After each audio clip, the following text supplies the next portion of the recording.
Депутаты и общественники продолжают комментировать стратегию социально-экономического развития республики до 2035 года.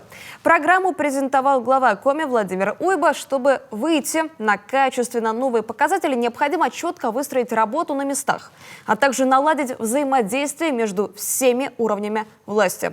О том, как задуманное будет реализовываться на практике, расскажет Ксения Лосева.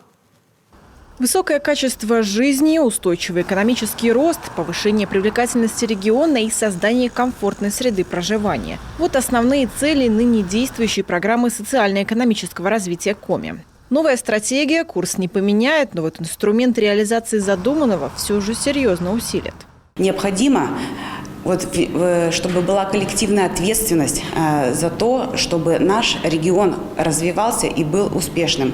И поэтому те стратегические сессии, которые намечены сегодня в Республике Коми, это очень правильное решение для того, чтобы все люди на местах, и депутаты, и общественники включились в этот процесс и давали свои предложения во все приоритетные направления деятельности каждого муниципального образования, а значит и нашей республики.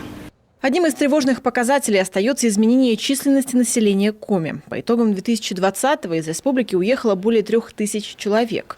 Уезжают в основном из 11 муниципалитетов, где проживает треть жителей региона. Эти районы и городские округа оказались на периферии стратегического планирования. Многие вне индустриальных и клиентоцентричных кластеров, которые были определены в 2019 году как важнейшие точки устойчивого экономического роста.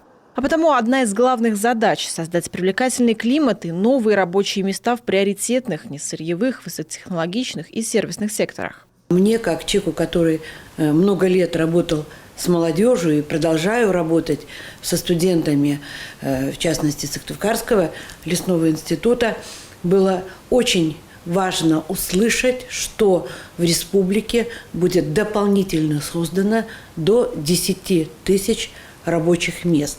Это и на наших промышленных предприятиях, в сфере услуг, и все, что касается вовлечения в наш хозяйственный оборот тех граждан, которые мы сегодня считаем как самозанятые. Депутатский корпус готов работать вместе с правительством над реализацией проектов, представленных на презентации стратегии социально-экономического развития. Первым шагом станут совместные стратегические сессии по каждой отрасли, по каждому муниципалитету и по каждому приоритетному кластеру. Они пройдут с участием народных избранников, представителей общественности и предпринимателей.